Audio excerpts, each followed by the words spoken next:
Universal Studios, and this program is not as billed.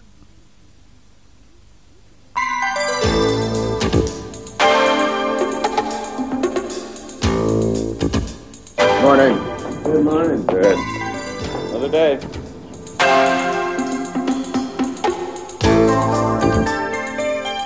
If you want to see how to make a movie, this is the place for you. That's exactly what all the people do who come to work here every day. And most of them aren't actors or directors.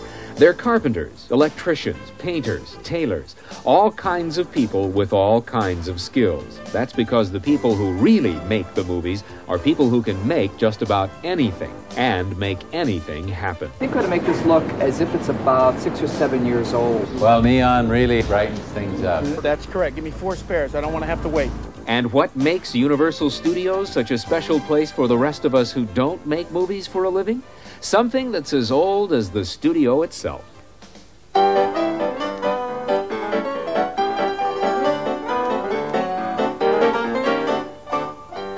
Universal Studios back in opening year 1915.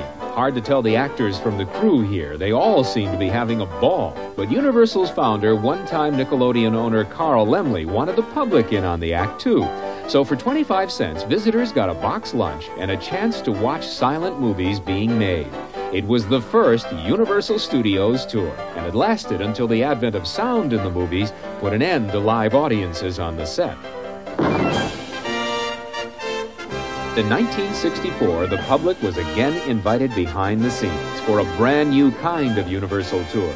People came from all over the world to get a glimpse of movie magic in the making, and maybe even a cameo appearance by you never know who.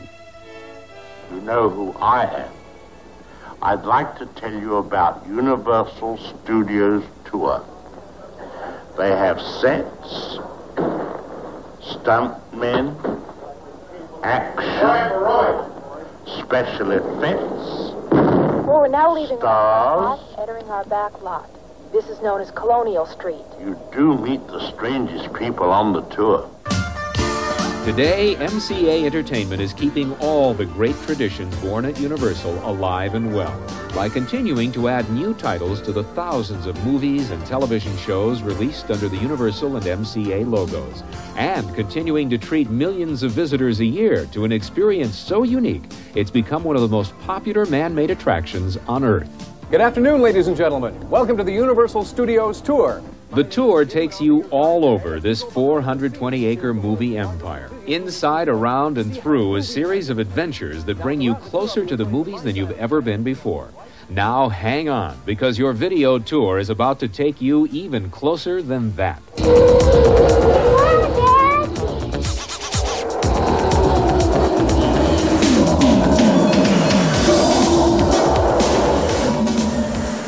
This monster was so big and so great, we just felt like he was going to devour us.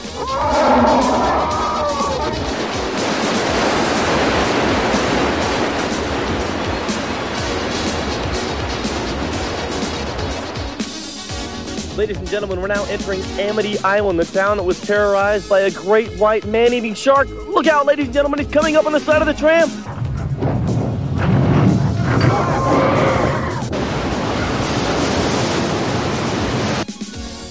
The tour's tram ride is filled with thrills, but the biggest, richest thrill of all is discovering you've traveled through the screen to the behind-the-scenes world where movies and TV shows are actually made. Right around the corner here is Hill Valley from Back to the Future. This is actually one of the most frequently used sets here in the back lot. It's known as Courthouse Square. If this place seems familiar, it is. You can see it by revisiting the screen classic To Kill a Mockingbird. Over the years, countless commercials, TV shows, and feature films have included scenes shot on this same location. One of the most recent and popular is Steven Spielberg's mega hit, Back to the Future.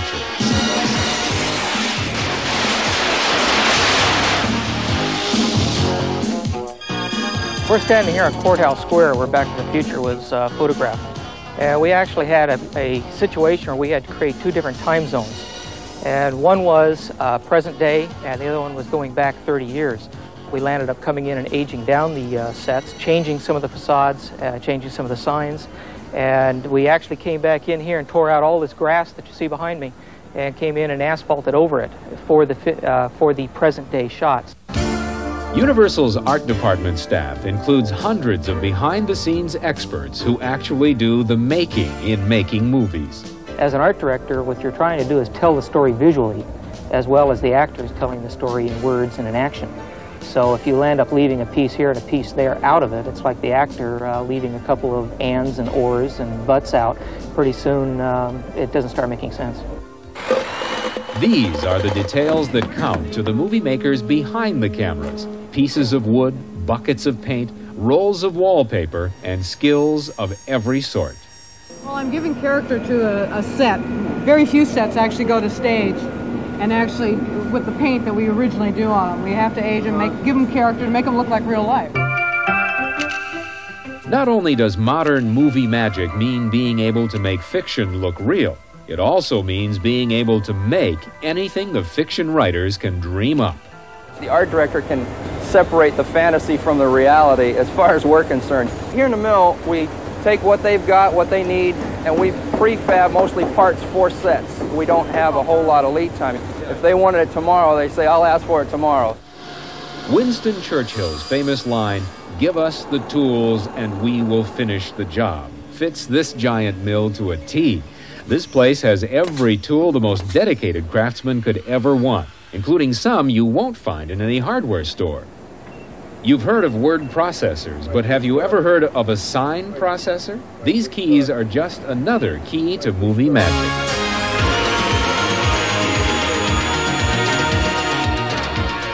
Signage plays an important part in the making of motion pictures and television here at the studio. Janine's Fashions that you see in front of you ended up being Harry's hardware store 2 weeks ago, and the cutlery store was a florist a month prior to that. Signs actually bring life to a set and actually create that magic that real life has really come into the scene. To see why the phrase "a sign of the times" might have been invented by movie makers, take another look at Hill Valley in Back to the Future. In this scene, signs not only tell us lots of whats and wheres, they also tell us when. Of course, there are other things in this picture that add to our understanding that we're watching a scene from a particular time.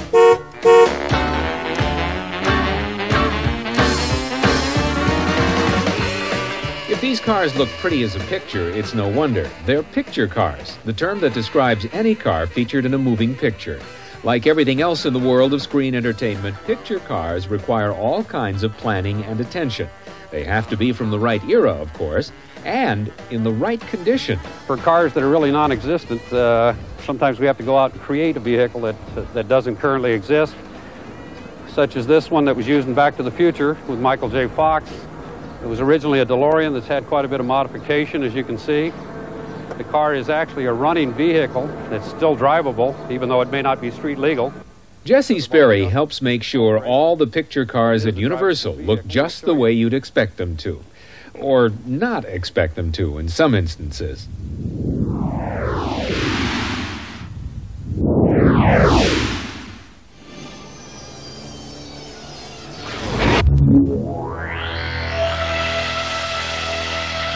In a movie, the actors may do most of the talking, but everything has something to say to the viewer. Take a place like this image, for example. Seen during the middle of an ordinary day, there's nothing particularly telling about this spot on Universal's huge back lot. But add a little movie magic to it by seasoning it with some special sounds and music, add a few telltale visual effects, and you know the tale being told here is about something terrifying, such as Universal's classic monster movie, Frankenstein. It's alive! It's alive! It's alive! Frankenstein was one of Universal's most famous horror films, but it wasn't the only one to transform Universal's The Court of Miracles set into the stalking grounds of creatures and characters. There was The Hunchback of Notre Dame, The Phantom of the Opera, and Dracula, films that used movie magic to make this a place where the worst was bound to happen. Some sets, on the other hand, don't need much help to tell you what kind of story you're watching. Just one look at this famous house sets the mood for one of the most frightening films ever made, here or anywhere. Good evening. My name is Alfred Hitchcock.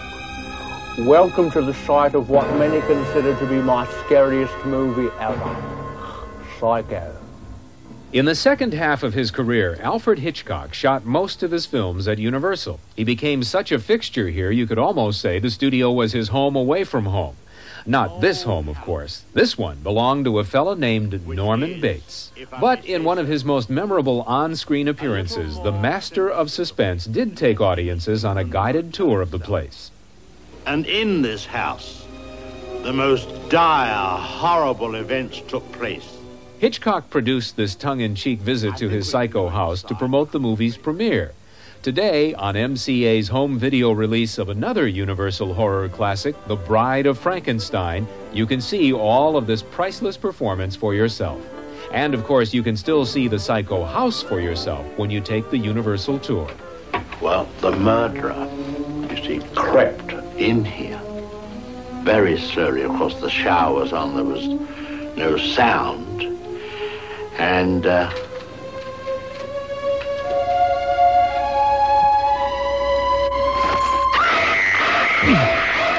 you see, folks, this actually is a prop knife. And there is your copper tubing right through here, and here's where the blood squirts. And I can only tell you that if you believe that we killed somebody, then we're doing our job. The job they do in Universal's prop department is a big one. Aside from the set itself, just about everything on the screen that isn't alive is considered a prop. From action props like knives to set dressing props like lamps or carpets. Once a set designer knows what a particular set should look like, the prop list is sent here, where more than 4 acres of things are stored. From serious works of art to zany-looking who-knows-whats. From massive mirrors to miniature merry-go-rounds. Once the people in the prop department have located everything that's needed, they deliver it all to the set. There, the set designer makes sure that all the right pieces get put into all the right places to create a place that will look convincing on the screen. I always try to do sets the way people imagine things to be, not maybe the way they actually are. Yeah, this is Universal's New York Street. And it's really one of the best streets in Hollywood, and it's been filmed hundreds and hundreds of times. Two-time Academy Award-winning set designer Henry Bumstead earned one of his Oscars for turning an exterior set located in California and nicknamed New York Street into Chicago for a movie called The Sting. We do a tremendous amount of research when we do a period picture. The Sting was a good example because in that period they didn't use much color, which they did, and everything was kind of in browns and grays. And this is the Sting drugstore. Of course, it didn't look like that. It's been changed many times since we used it for the Sting. This same set that Henry Bumstead turned into Chicago for the Sting underwent an even more amazing transformation when it became Richmond in Streets of Fire. A huge canopy was erected that turned the entire exterior environment into an interior to enable the producers to shoot nighttime scenes all day long.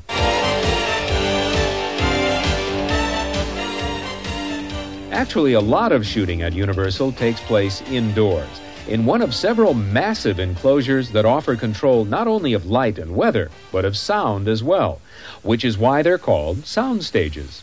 This is an existing location outside of Seattle by the name of the Browns Inn. It's over 7,000 square feet. The exterior was measured and it's been duplicated on stage 25. The home is very, very large. It's very old. And as you can see, it's in the background here. It's been painted a different color. It has the exteriors as well as the interiors. It has the second floor, which is built onto the same stage. You can fit very, very, very large exterior and interior sets on a stage.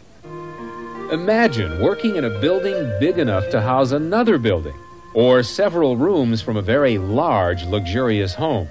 Then imagine all the things you could do with all that space, and all the tools, and all the skills that Universal has on hand. and you'll begin to get a sense of the enormous resources required to make a make-believe world 100% believable. There are a lot of tremendously talented people working behind the scenes, and I mean not only the carpenters and the plasters, the painters, the costume designers, the cinematographers, sound, music. There's just a wealth of talent in the motion picture industry, and I think that's what movie magic is. Count up the names and the credits of a modern screen production, and you'll see just how much of what we love about movies and TV shows comes from behind the scenes, and from the behind-the-scenes stars at work everywhere on the Universal lot. Okay, let's roll a rehearsal, please.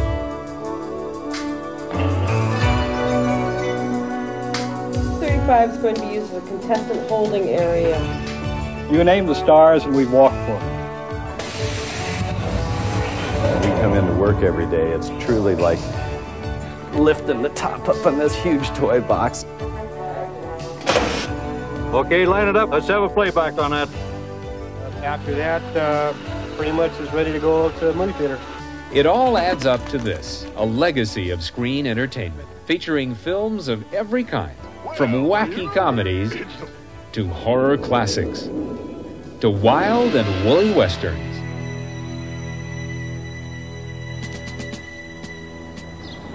Let's do it. Anytime you're ready. Now! Ladies and gentlemen, the Universal Stunt Team! At the Universal Tour, a series of spectacular live shows provide visitors with a first-hand look at movie magic brought to life.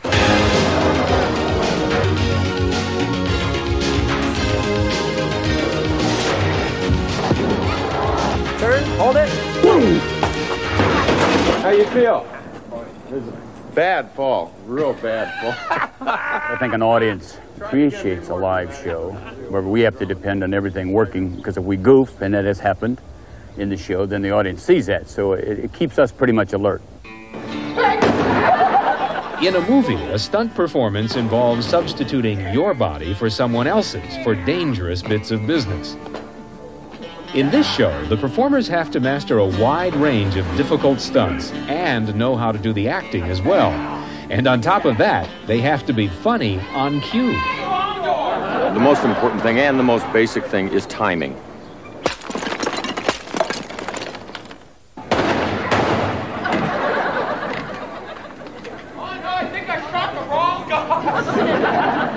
Boy, is he gonna be mad!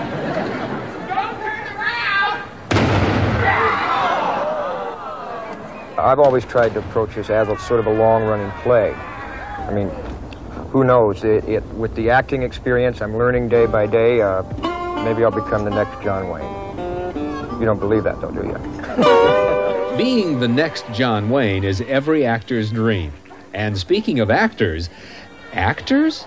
It's true. In the land of show business, make-believe, animals are actors too. Pick up the money, bring it back. Of course, every actor needs rehearsal. Go. Flip. Walk up. So this is how we do it in a movie situation. Roll good. But in front of a live audience, you only get one chance. Mickey the Monkey. Pig. Jump up there and say hello. Sunshine, can you believe this? How about a big hand for the Marshall Eagle? But when you get right down to it, no matter how different animal actors are from their human counterparts, when they do their jobs right, the reward is just as sweet. Applause for Trainer Mac Embry and all our fine animal actors. Thank you, folks.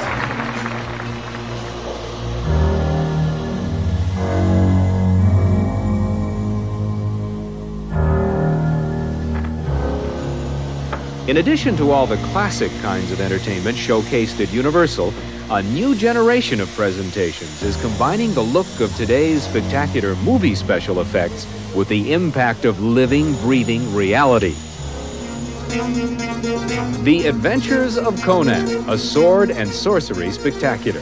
This, for example, combines live theater with millions of dollars worth of technology to create a dramatic spectacle of unprecedented proportions.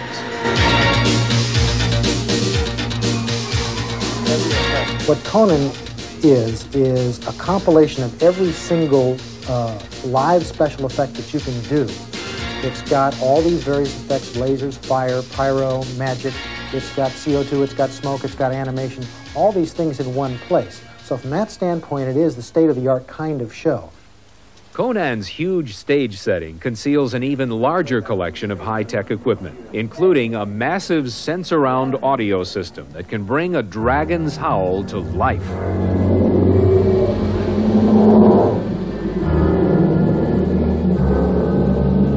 Plus, a complicated system of lasers that weave a web of high-powered visuals, including a hidden super beam that uses 4,000 watts of power per square centimeter to trigger a volley of on-stage pyrotechnic explosions. But this is more than a hardware show. It's live theater, and the actors in the show have discovered a whole new meaning for the term stage fright. One time I came out, I make an appearance, and it's supposed to be smoke then fire. What happened was fire then smoke. And what happened was that all this burned up, and I just had a little string here. My wig burned up. Fortunately, it's, you know, it's fireproof retardant, so I didn't burn my hair or anything else.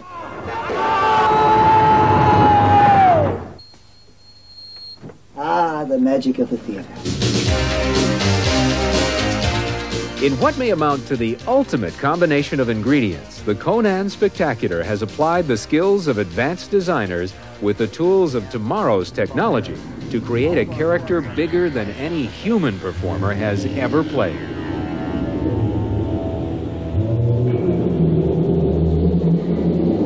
This 18-foot-tall, snarling, fire-breathing beast has to perform just as precisely as everyone else in this production.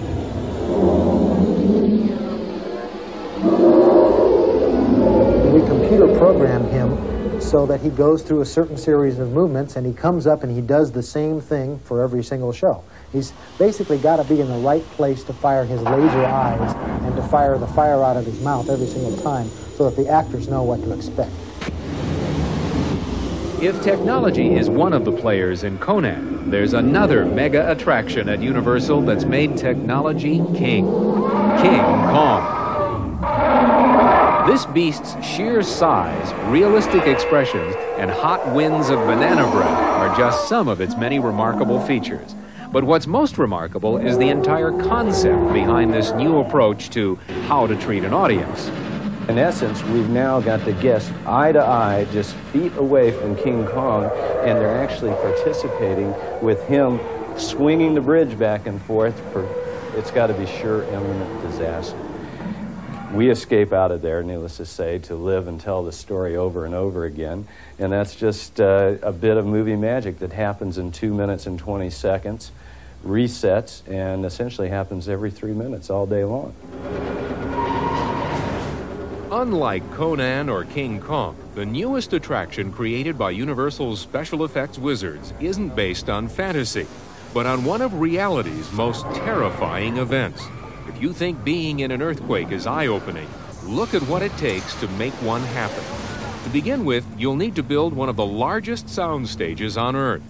Then add an unprecedented list of special effects, including 2 million volts of man-made lightning, an 11,000-pound concrete slab that can collapse 200 times a day, an out-of-control tractor-trailer, a 40-mile-an-hour subway crash, and on top of all that, literally, a 60,000-gallon, 15-foot-high wall of water. We have three-dimensional moving objects or animated objects, which are some of the largest animated objects in any show that's ever been made.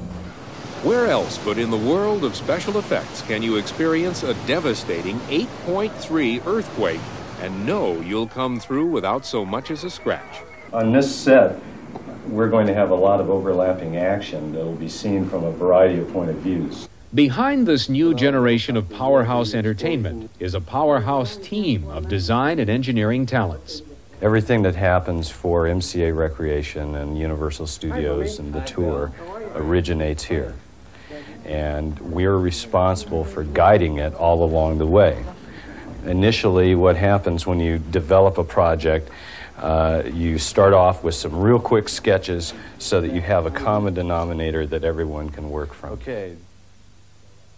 For Universal's special effects design team, impossible challenges are a way of life. These planners are creating the most explosive display of danger ever seen by a live audience, the Miami Vice Action Spectacular. What we want to do, if we can, is get a lot of the action real close to all these people so that they can really experience all the explosions and all the tremendous kind of special effects real close. You know, that's the one thing that you can't do when you see a film. Seeing ideas like those being translated into reality is a show in and of itself. Action!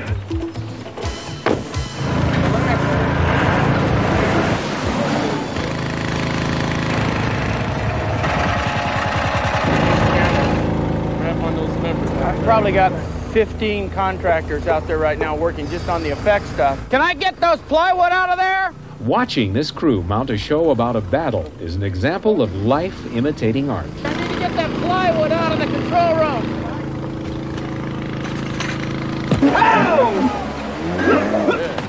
There's going to be 50 stunts in 18 minutes, and it will be radical. 1, 2, 3! Everything that you see that we're doing has double and triple thoughts about safety. We just have to be safe in everything we do.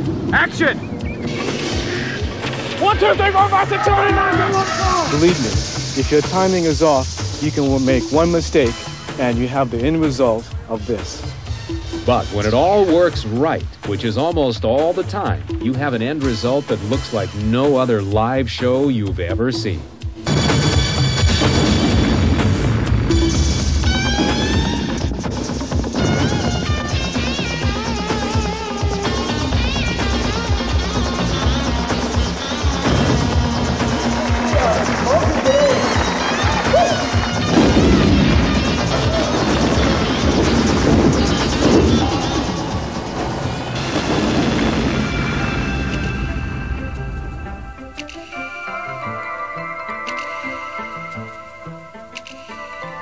It's the end of another long and busy day, like most in this city within a city called Universal Studios.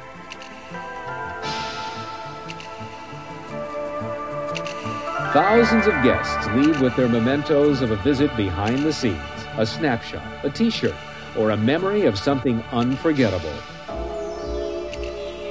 Designers, builders, and other movie makers head for home to rest up for another day of making dreams come true.